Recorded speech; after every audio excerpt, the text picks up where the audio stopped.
नमस्कार विद्यार्थी मित्रांनो, मी अवंतिका ग्लोबल ऑनलाईन क्लासेसमध्ये पुन्हा एकदा आपलं स्वागत करते. विद्यार्थी मित्रांनो, आपण महाराष्ट्र सेट परीक्षा 2026 याकरिता प्रिपरेशन करीत आहोत. लायब्ररी आणि इन्फॉर्मेशन सायन्स हा विषय आपण अभ्यासत आहोत. विद्यार्थी मित्रांनो, आपण आपला फर्स्ट युनिट जो आहे तो पूर्णपणे कंप्लीट केलेला आहे. आज आपण युनिट 2 अभ्यासणार आहोत. त्यातला फर्स्ट पॉइंट आहे historical development of library in India. Okay, so introduction काय म्हणतायत ते. The historical development of India of libraries in India is the tale of evaluation from ancient to modern times.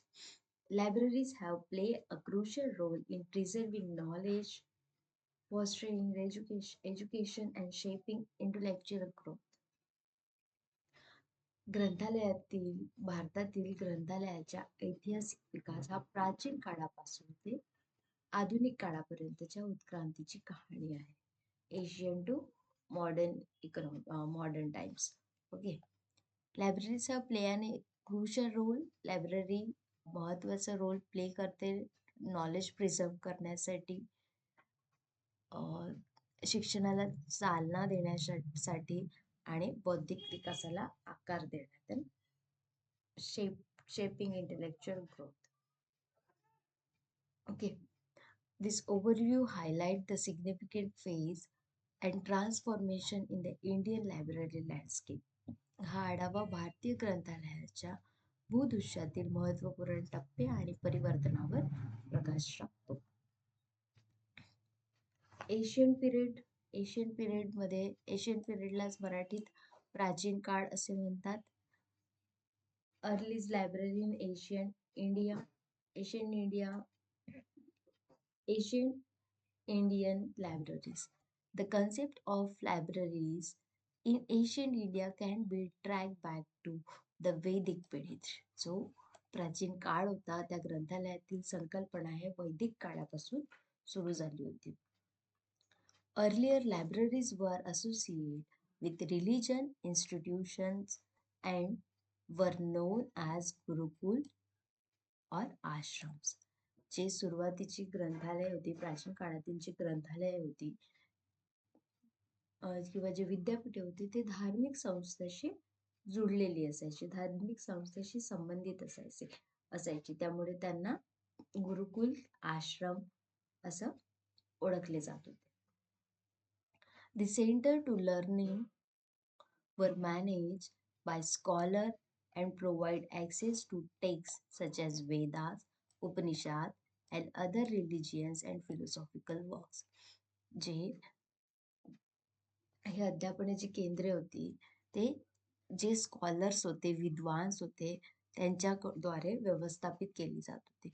आणि वेद, उपनिषद किंवा जे काही इतर धार्मिक आणि तात्विक कार्य होते, यासारख्या ग्रंथापर्यंत ते पोहोचू शकत होते.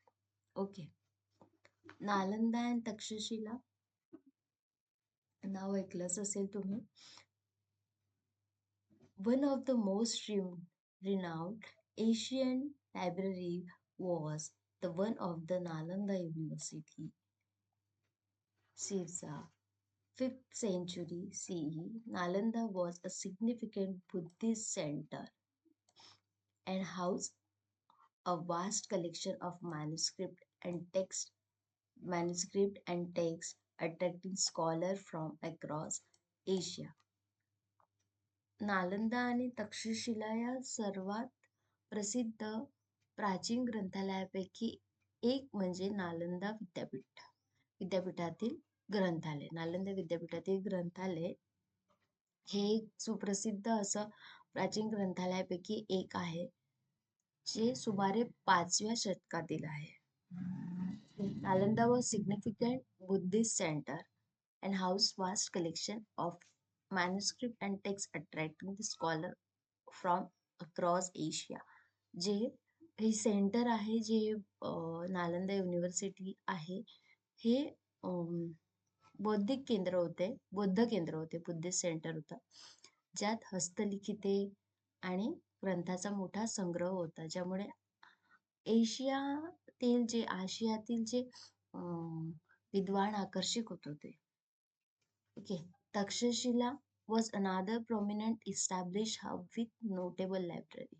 जे तक्षशिला हे सुद्धा एक प्रमुख शैक्षणिक केंद्र होते, ज्यामध्ये एक उल्लेखनीय ग्रंथालय आहे. मॅन्युस्क्रिप्ट कल्चर, त्या काळचं मॅन्युस्क्रिप्ट हस्तलिखित संस्कृती काय होती? During this period, manuscripts were written on materials such as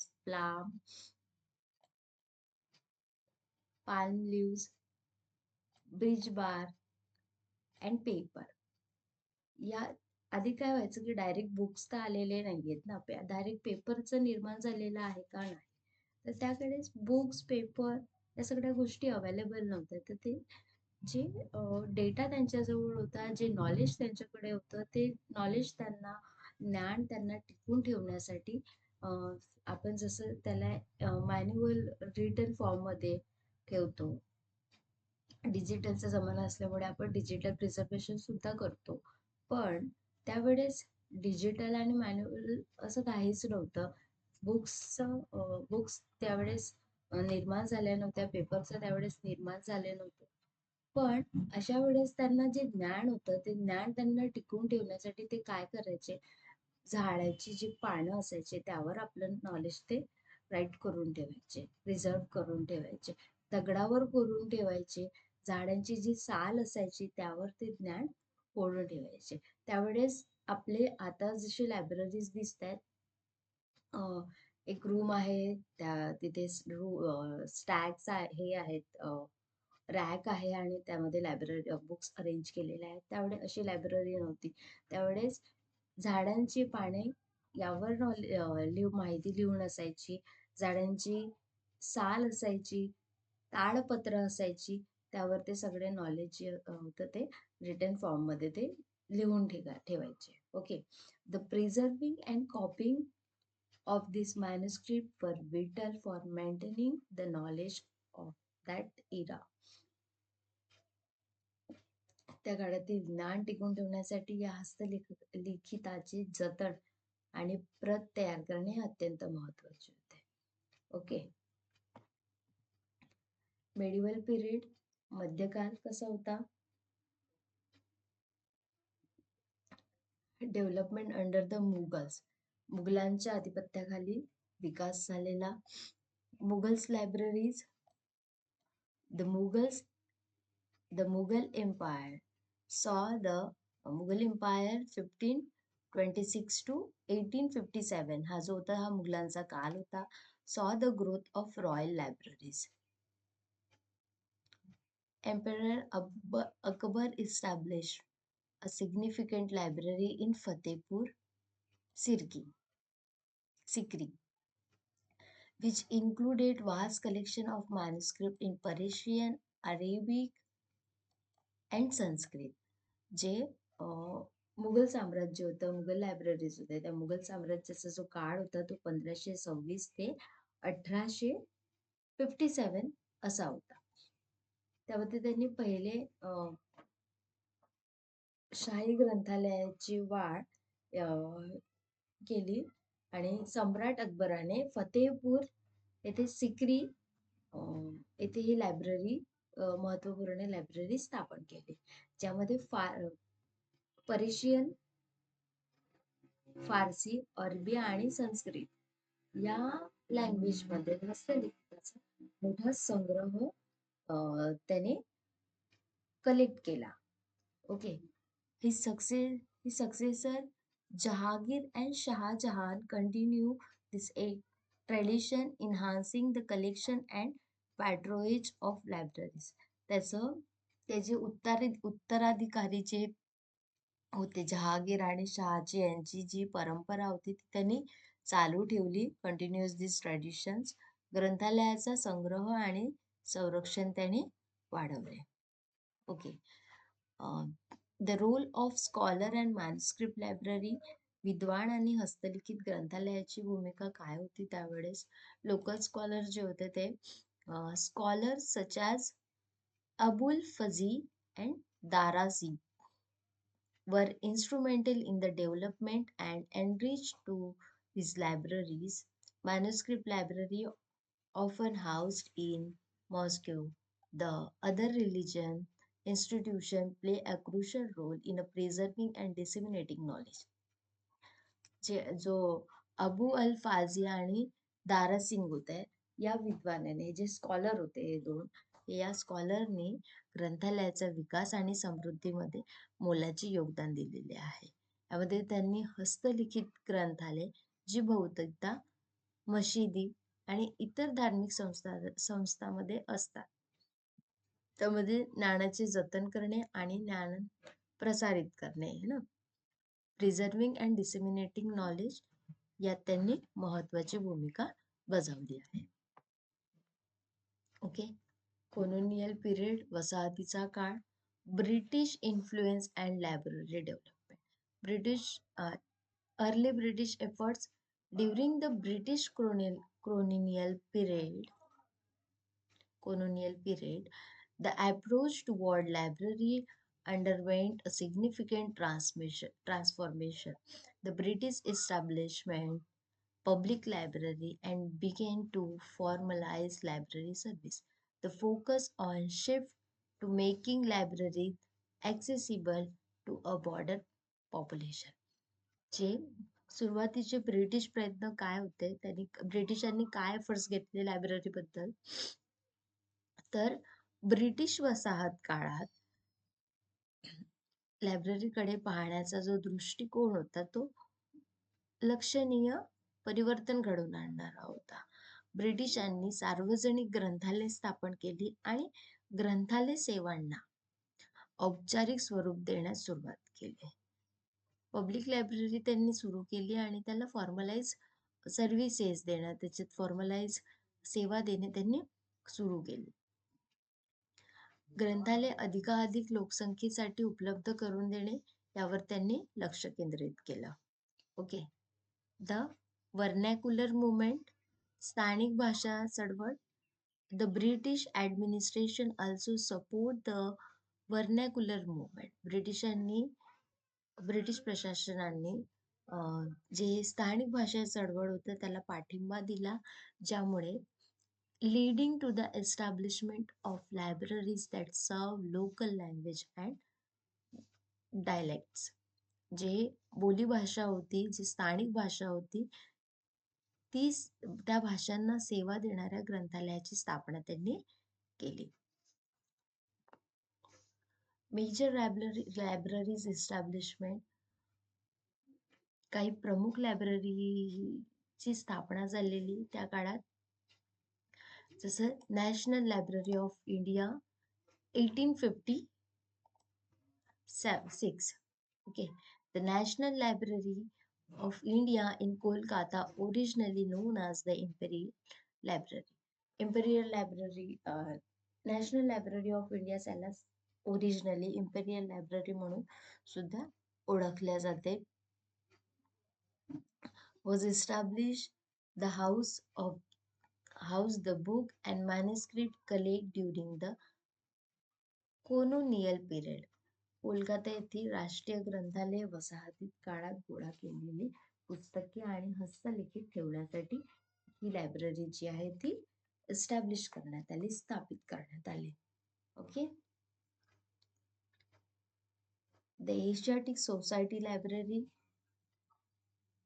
1804 मध्ये एशियाटिक सोसायटी ग्रंथालय याची सुद्धा स्थापना झाली, establish by sir William Jones यांच्याद्वारे या लायब्ररीची स्थापना झाली. This library become an important centre for research and preservation of Indian manuscript and historical documents. जे सर विलियम्स आहे यांनी एशियाटिक सोसायटी लायब्ररीची स्थापना 1804 मध्ये केली, ज्याचे ते इम्पॉर्टन्स होते भारतीय हस्तलिखित आणि ऐतिहासिक कागदपत्राचं संशोधन याला जतन करण्यासाठी हे एक महत्वाचे केंद्र त्यांनी बनवले होते. Establishment of alliance education in India. Library and information सायन्समध्ये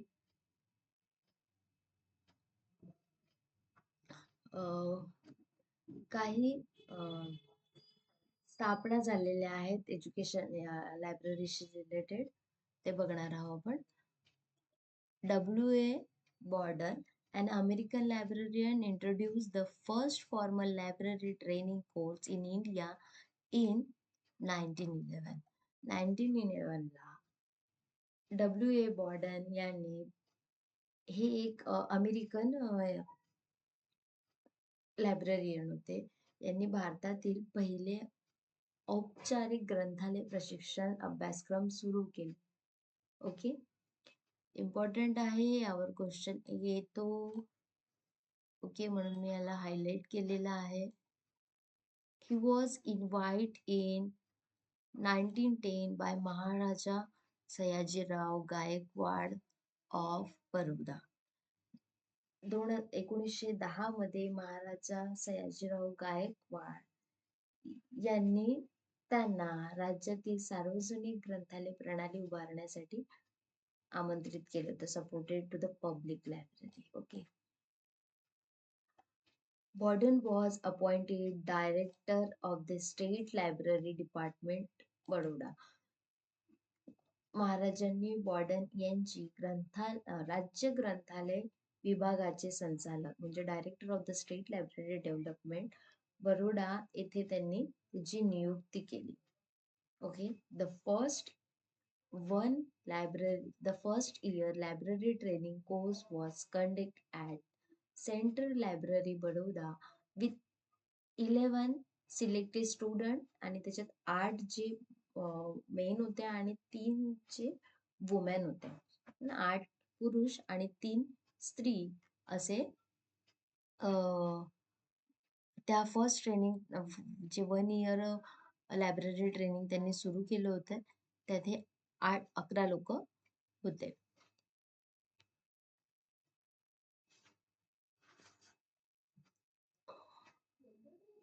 This training program continue until 1924. 1924 पर्यंत हा कोर्स होता, सुरू होता.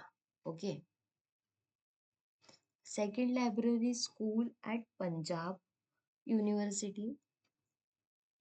The second formal library training school in India established in 1950 at Punjab University, Lahore, now in Pakistan. आता ते पाकिस्तानमध्ये आहे. 1915 मध्ये पंजाब विद्यापीठ लाहोर येथे दुसरा ग्रंथालय प्रशिक्षण कार्यक्रम सुरू झाला. It was started by E.D. Dickinson, जे स्टार्ट केले गेले डिकन्सनद्वारे. E.D. डिकन्सनद्वारे. E.D. डिकन्सन कोण होते? An American librarian student of Melvil Dewey. हे अमेरिकन लायब्ररी होते आणि सोबतच मेल्विन डिवेचे ते स्टुडंट होते. Okay, the course focus on modern library method and professional training. Course focus केला होता modern library methods and professional training वर.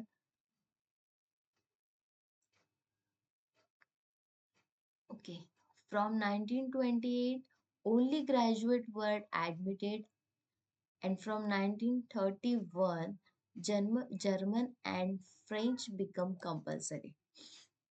1928 पासून केवळ पदवीधर विद्यार्थ्यांना प्रवेश देण्यात येऊ लागला.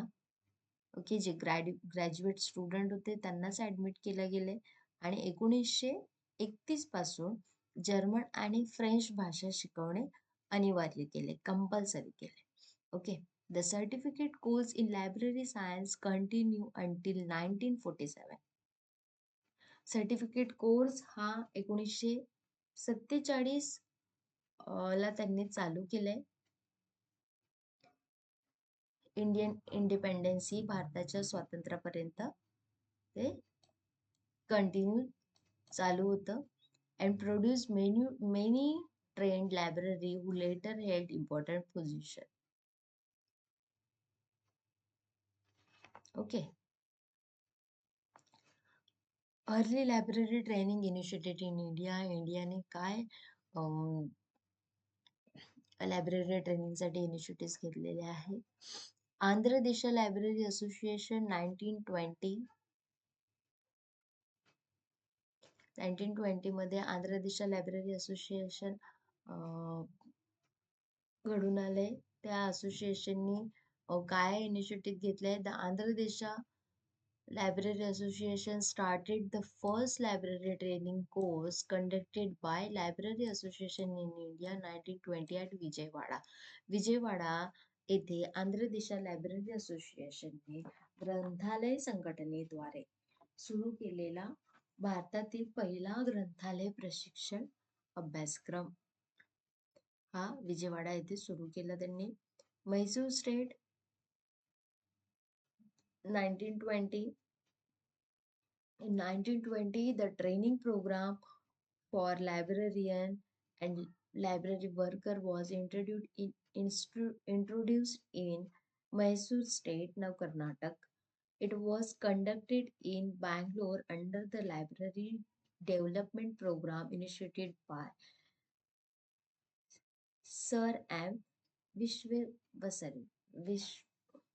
मला माझी जीभ जरा टर्न होत नाही. Visvesvaraya. Then the Dewan of Mysore, जे 1920 मध्ये कर्नाटकात ग्रंथपाल आणि ग्रंथालय कर्मचाऱ्यांसाठी प्रशिक्षण अभ्यासक्रम सुरू करण्यात आला. हा अभ्यासक्रम बंगळूर येथे सर एम विश्वेश्वरय्या यांच्या लायब्ररी डेव्हलपमेंट कार्यक्रमाअंतर्गत राबवण्यात आला. Okay. Madras library association, short मध्ये माला म्हटलेला आहे, MALA. The Madras Library Association established in 1928, largely through the efforts of Dr. S.R. Ranganathan, conducted annual summer course in librarianship in 1929 and 1930. जे 1928 मध्ये S.R. Ranganathan यांच्या प्रयत्नातून मद्रास लायब्ररी असोसिएशनची स्थापना झाली. 1929 आणि 1930 मध्ये ग्रंथालय शास्त्रातील जे समर कोर्सेस होते, उन्हाळी अभ्यासक्रम, ते 1929 आणि 1930 मध्ये घेण्यात आलेले आहे. 1931, the program was taken over by Madras University and continue as a 3-month certificate course. जे 1931 पासून हा अभ्यासक्रम मद्रास विद्यापीठाने 3 महिन्याच्या प्रमाणपत्र जे सर्टिफिकेट कोर्स आहे तो कोर्स म्हणून त्यांनी स्वीकारला.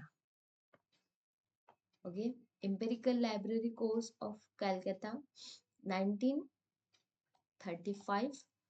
In 1935, Khan Bahadur Asadullah Khan, an alumnus of Punjab Library School, started a full-time diploma course in librarianship at the Empirical Library, Calcutta, now is National Library of India. 1935 साली खान बहादूर असदुल्ला यांनी empirical library येथे, जे सध्याचे national library of India Kolkata येथे ग्रंथालय शास्त्रातील नियमित पूर्णवेळ डिप्लोमा अभ्यासक्रम सुरू केला. फुल टाइम डिप्लोमा कोर्स त्यांनी सुरू केला. ही सर्व as a librarian for nearly 2 decades. त्यांनी त्यांचे जे असदुल्ला खान होते ते पंजाब स्कूल लायब्ररीचे माजी विद्यार्थी होते. त्यांनी जवळजवळ 2 दशके इम्पेरियल लायब्ररीत ग्रंथपाल ॲज अ लायब्ररियन म्हणून त्यांनी काम केलेलं आहे. Okay. The course was modeled on Punjab University library course and there was close academic cooperation between the two institutions. हा अभ्यासक्रम पंजाब विद्यापीठाच्या अभ्यासक्रमाच्या धर्तीवर आखण्यात आला होता आणि दोन्ही अभ्यासक्रमामध्ये घनिष्ठ सहकार्य होते. Okay. Bengal library association course हा सुद्धा 1935 मध्ये आलेला आहे. In the 1930, the library movement in West Bengal gained momentum through the Bengal library association, जे 1930च्या दशकात पश्चिम बंगालमधील ग्रंथालय चळवळीला बंगाल लायब्ररी असोसिएशन कडून चालना मिळाली. A library training camp was organized at Bansberia under the हुंगली district library association. हुंगली district बन्सबेरिया येथे ग्रंथालय प्रशिक्षण शिबिराचे आयोजन करण्यात आले हुगली जिल्ह्यातील. Okay. In 1937, the Bengal Library Association started a regular certificate course in library science, which continued for many years.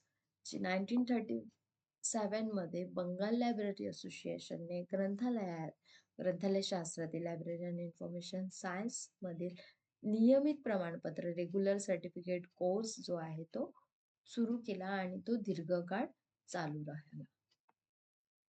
Okay.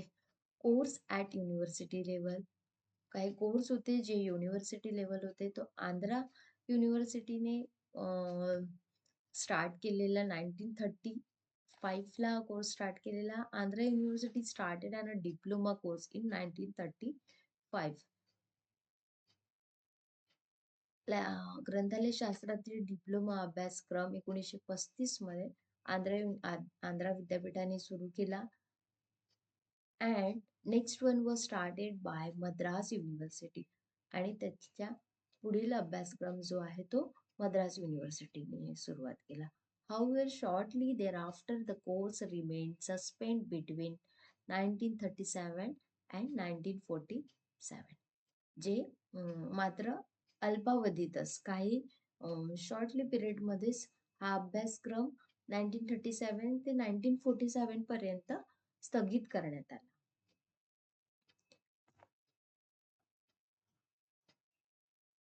Madras university 1937 library science course.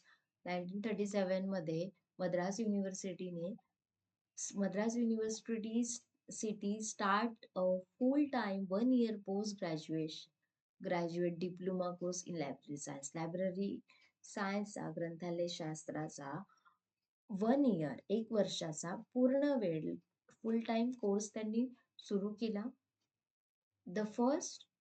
It was the first postgraduate level diploma course in library science in India. हा पहिला भारतातील पदव्युत्तर स्तरावरील पहिला diploma अभ्यासक्रम होता.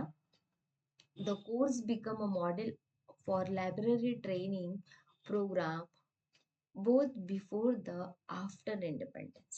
स्वातंत्र्यपूर्व आणि स्वातंत्र्यानंतर काळातील ग्रंथालय प्रशिक्षण कार्यक्रमासाठी हा अभ्यासक्रम जो आहे तो मॉडेल ऑफ लायब्ररी काय म्हणतात त्याला आदर्श असा ठरला. Okay. In 1960, the diploma was replaced by the belief SC degree course. 1960 मध्ये हा कोर्स जो आहे डिप्लोमा अभ्यासक्रम जो आहे तो बिलीप SC पदवी अभ्यासक्रमाने बदलण्यात आला, त्याला रिप्लेस्ड केलं गेलंय.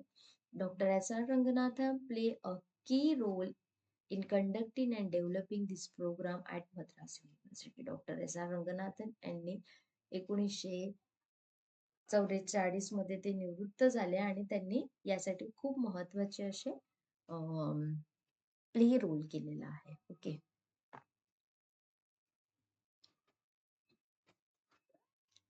The Delhi University 1947, the first department of library science to start it 1 year postgraduate diploma in library science.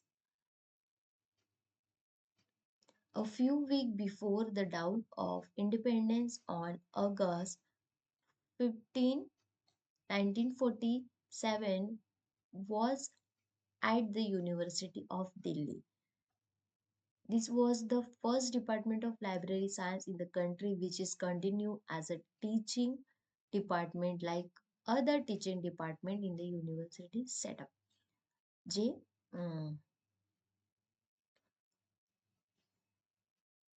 15 August 1947 रोजी स्वातंत्र्याचा काही आठवड्यापूर्वी वीक बिफोर ग्रंथालयातील एका वर्षाचा पदव्युत्तर डिप्लोमा सुरू करण्यातील भारतातील पहिले ग्रंथालय विभाग हे दिल्ली विद्यापीठात स्थापन करण्यात आले. हा भारतातील पहिला ग्रंथालय शास्त्र विभाग होता जो विद्यापीठातील इतर अध्यापन विभागाप्रमाणे म्हणजे अदर टीचिंग डिपार्टमेंट्स होते जे त्याच्या त्याचप्रमाणे हा विभाग म्हणून कार्यरत होता. हा विभाग सुद्धा कार्यरत होता. Okay.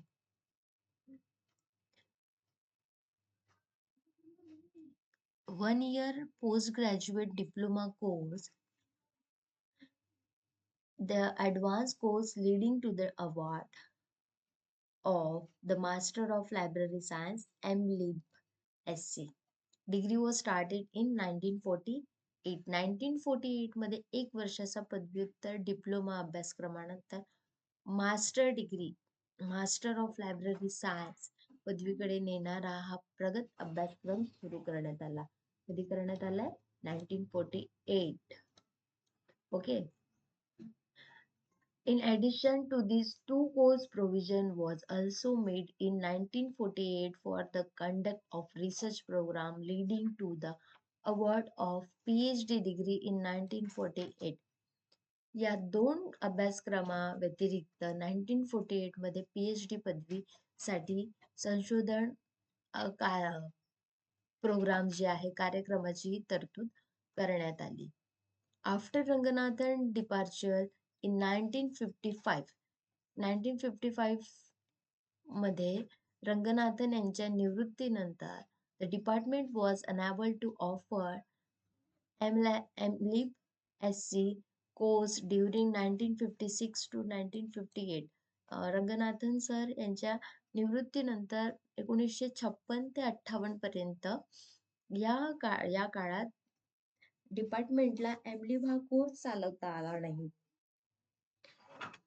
The MLib SC course was however again renewed in 1959 and until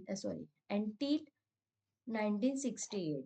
This was the only department in the country conducting the MLib SC course as a full-time course. याचा रंगनाथन 1958 मध्ये निवृत्त झाले, रिटायर झाले आणि त्यांनी 1956 ते 58 पर्यंत त्यावेळेस त्या विभागाला एमलिब हा कोर्स जो आहे तो चालवता आला नाही. मात्र 1959 मध्ये एमलिब या अभ्यासक्रमाला रिस्टार्ट करण्यात आला, पुनरावलोकन करण्यात आला आणि 1968 पर्यंत हा देशातील एकमेव विभाग होता जो पूर्ण वेळ फुल टाइम एमलिब कोर्स हा चालवत होता. Okay. During the period of Ranganathan stay in the university, one student, Dr. D.B. Krishna Rao, completed his work for PhD in 1959. 1967 मध्ये देशातील एकमेव विभाग होता जो हा लायब्ररी सायन्स हा पूर्ण वेळ फुल टाइम कोर्स चालवत होता. विद्यापीठात ग्रंथालय रंगनाथन यांच्या काळातील एक विद्यार्थी होता जो डॉक्टर डी.बी. कृष्णराव हे होते. यांनी 1955 मध्ये त्यांची PhD जी आहे रिसर्च जे आहे त्यांनी पूर्ण केलं होतं under the guidance of Ranganathan sir. Okay.